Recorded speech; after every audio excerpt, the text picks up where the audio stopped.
Hi guys, this is Travis from Scroll Saw Goodies. Welcome back to another episode.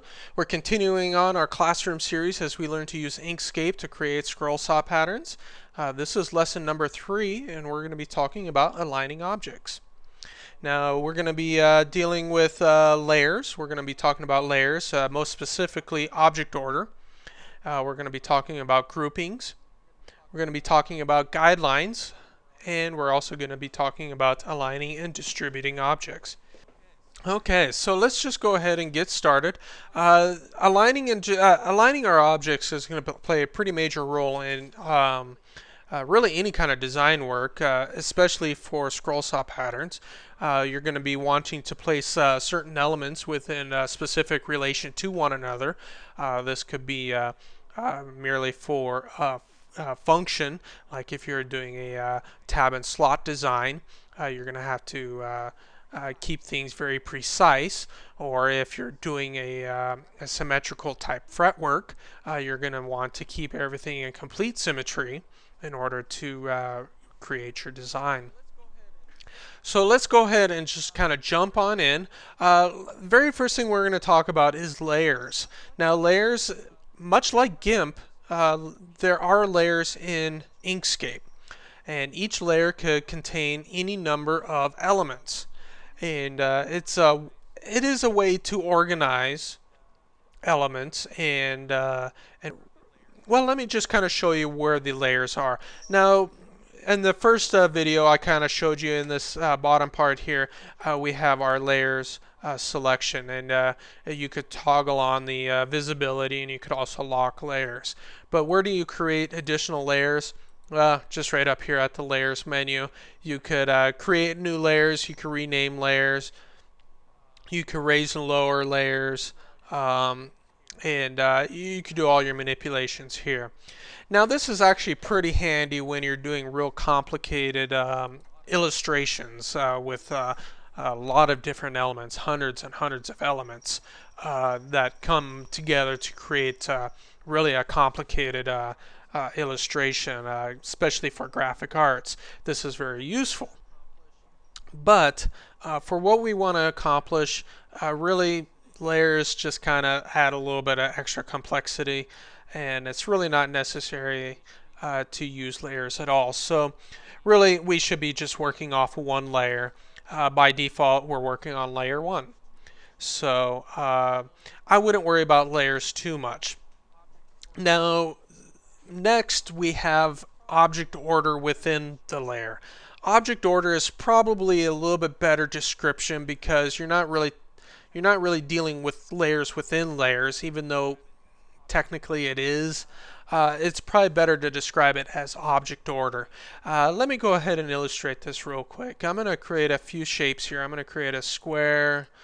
I'm going to create a circle. And let's go ahead and create a star. Okay.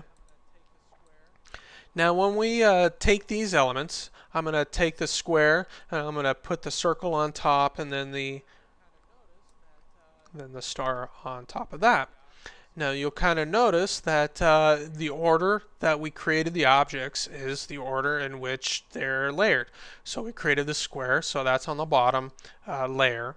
And then we created the circle, which is the next layer. And then lastly we created the star, which is the top layer.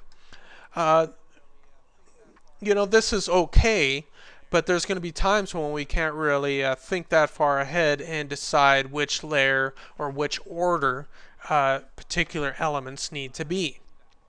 Say for instance we needed the square on top. Well, how do you do that? Well, it's this little area right up here. We could step through each one of the layers, or object order I should say, or you could bring it directly to the top. Likewise, you could step down through all the layers or the order, object order, or take it all the way down to the bottom. Okay, so if we wanted that square on top, we could either step through.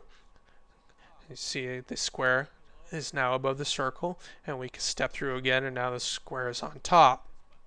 We can lower it much the same way, or if we want to shove it all the way down to the bottom, we could click this button here, and that's all the way down to the bottom.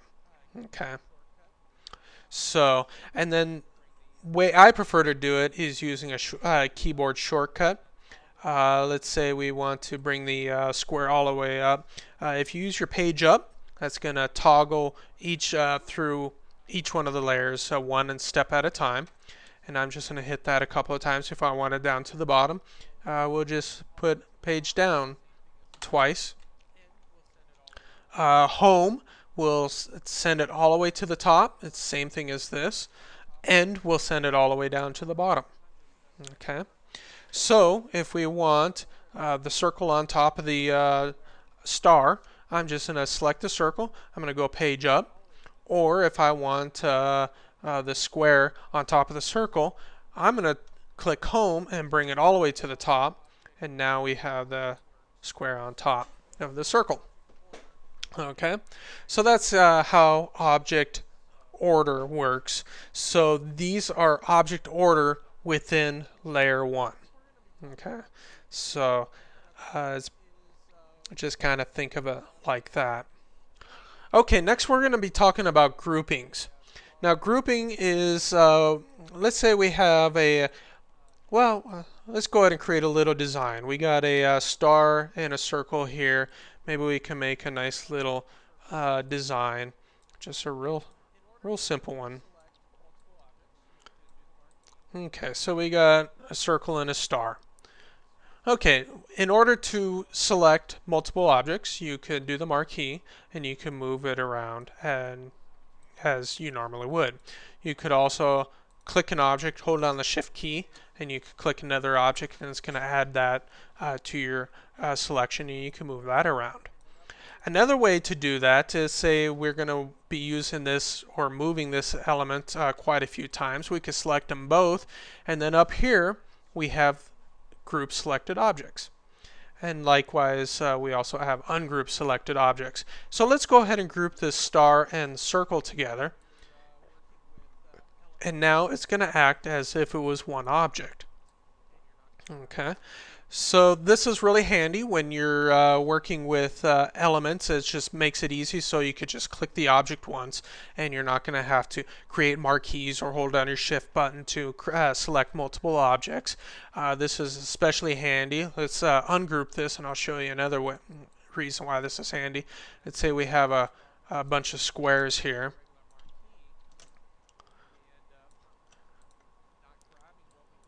So if we wanted to select the star and the circle, if we do a regular marquee, we end up not grabbing what we want, or we end up grabbing too much.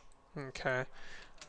But if we had just the circle and the star as a group, and we next time we wanted to select the object, we could just click it once and move it out of the way.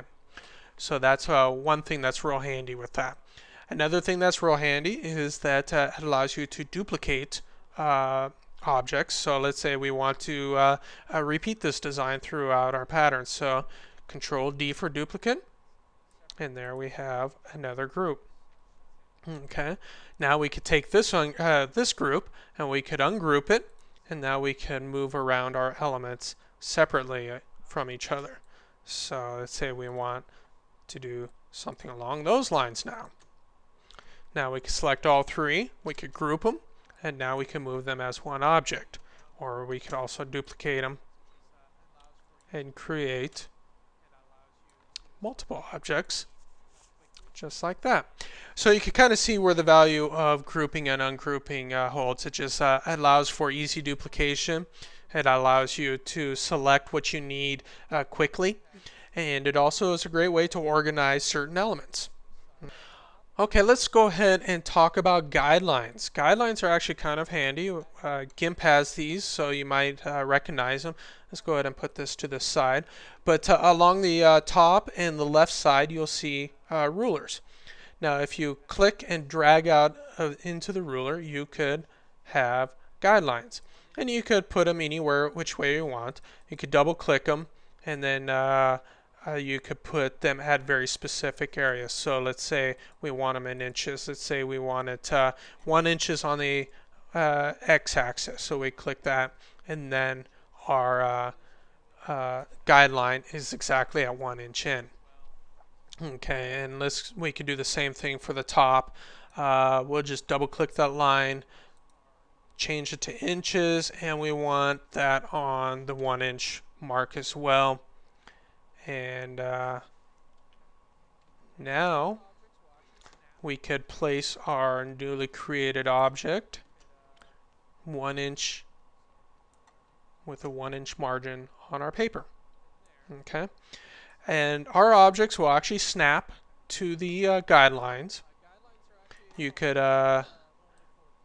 so if you wanted to snap in there, you can snap it right into that corner. Okay. Guidelines are actually helpful, not only for placing it within your paper, but let me show you this one. In order to get rid of guidelines, you just move it back into the ruler. But I have up here the letter scroll saw. Okay, and right now it's grouped, so I'm going to come up and ungroup it. And grouping and ungrouping, let me just throw this out. The keyboard shortcut for grouping is Control-G for group. The ungroup is Control-Shift-G for ungroup. Okay, now I have a series of letters that spell out scroll saw. And we're not going to talk about text quite yet, but let's just say that I do have these individual letters. And this is where guidelines could kind of come in handy. So let's say we want to create a fancy little pattern where we have the letters in scroll saw kind of set a little offset. So we can move all of our letters anywhere we want, but we're going to be needing to put them on a base somewhere so that they sit nicely on our table. And this is where guidelines could come in handy. So right there we have a perfectly horizontal surface. Okay, so that is one of the ways you could use guidelines. We could also maybe try to even up the points of the stars so they kind of meet on the same axis. So there we go. So you can kind of see where this could kind of come in handy. Let's go ahead and move over into align and distribute. Align and distribute is going to be really where the majority of our attention is going to be focused on. Okay, for the align and distribute, there is this key up here. It's called align and distribute, and it opens up a docked dialog. And this is our align and distribute section. The very first part is our align, and then the distribute is the next box. Align is when you align things relative to one another. Distribute is to evenly space things out relative to one another. So let's go ahead and create a couple of squares, and let's throw in a couple of stars as well. Okay. So the way we could use this, this pull down here says align relative to, and we have a number of, these are actually called anchors, meaning that how are you going to align these particular objects in relation to whatever you have selected here. So we have several options. The last selected, first selected. We'll talk about those. Those are our anchor points. Biggest item, smallest item. So relative to the biggest or smallest item. Relative to the page, relative to the drawing, or relative to the selection. Let's go ahead and select selection first, because I find that is what I use most of the time. So let's go ahead and we're going to select both of these, and let's go ahead and offset these a little bit. So I'm going to select this square and this square, and we have a number of options up here. This is the vertical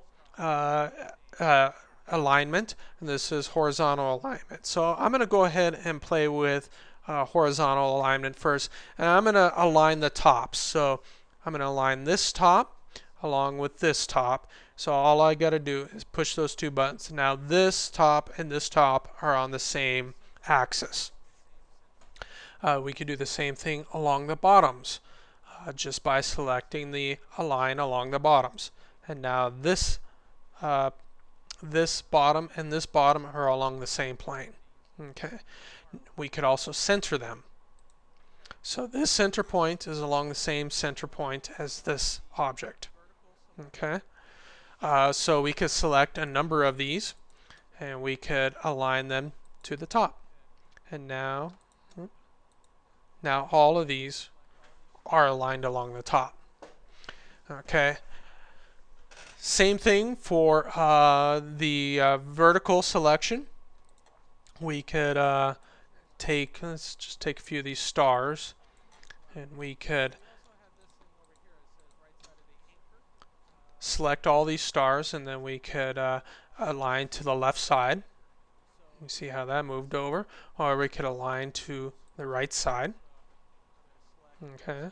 Or we could align toward the center. So we have those options as well. Now we also have this thing over here. It says right side of the anchor. And we have these anchor points. This is where we set our anchor. So our last selected or first selected. I'm going to use first selected. So I'm going to select the square first. And these. So our square is going to be our anchor. Then I'm going to select each one of these stars. And now I could align to the right side of objects to the side of the anchor. So now these side here are aligned to the edge of this side. Okay, and vice versa over here. And then we could also top or on the bottom. Okay, and those are what our anchors are. We could also do it with the last selected. Let's just move all of this stuff over. Oops.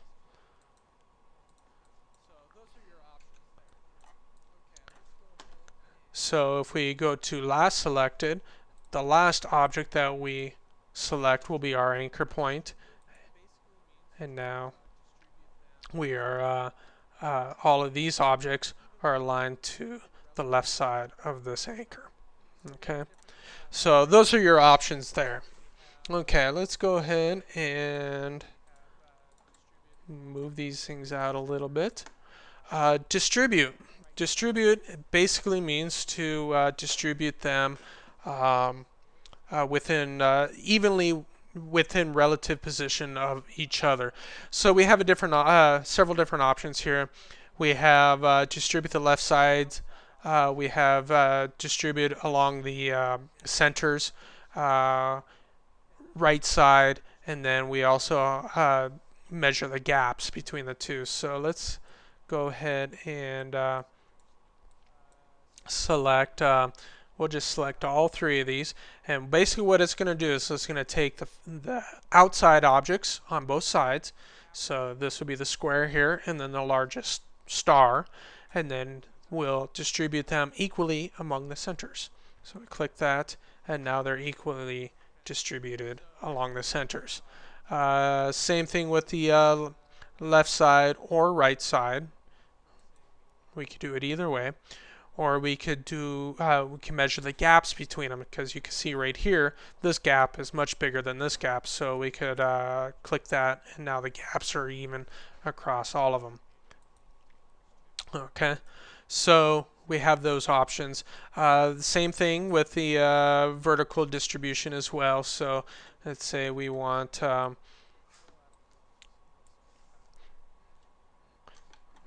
along this line. So it's our two outside objects. So it's this object and this object, and we're going to distribute evenly between those two. Okay.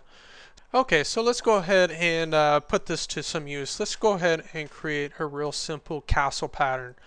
So we're going to have the body of the castle, and then we're going to have a few of these squares. So I'm going to duplicate that. We're going to create 4 of these. Okay.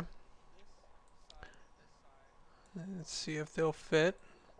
Yeah, they should fit fairly well in there.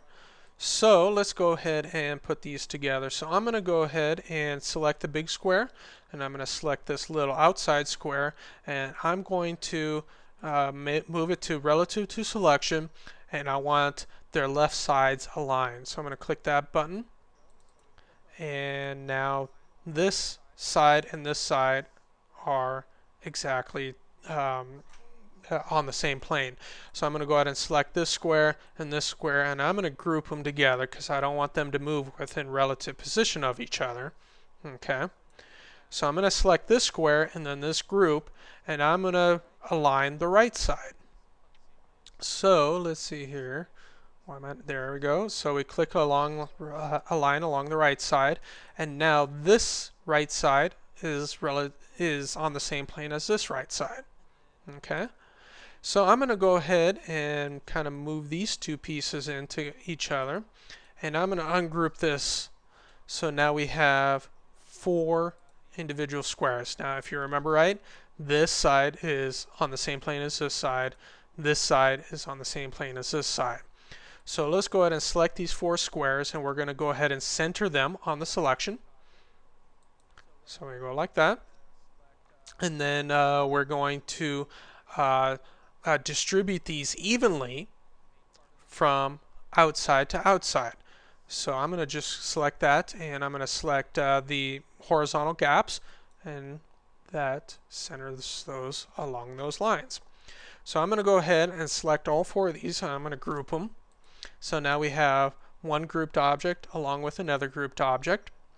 So what I'm going to do is I'm going to select first selected will be my anchor point. So I'm going to select the main part of the castle, and then I'm going to select the crown area. Now that we have them both selected, I'm going to go ahead and align the bottoms of the object to the anchor. And now we have ourselves a very simple castle. I'm going to group those together so I can move them as one object. Okay, so you can kind of see exactly how align and distribute does play a large role. You'll be able to use it to make symmetrical patterns, and you could flip them and orient them and align them within relation to each other. So you can kind of see where this is actually pretty important, and we'll be using this quite a bit. This pretty much concludes this episode. Stay tuned for the next one coming out in the next couple of days. I hope you enjoyed this installment of our continuing classroom series on how to use Inkscape to create scroll saw patterns. You can find this lesson and others over at scrollsawvillage.com in the Village University forum. There you'll find videos, written instruction, downloadable source material, and of course classroom discussion where you could have all your questions answered. This video series is produced by Scroll Saw Goodies in association with Scroll Saw Village. Be sure to stop by and say hi, and until next time, happy scrolling.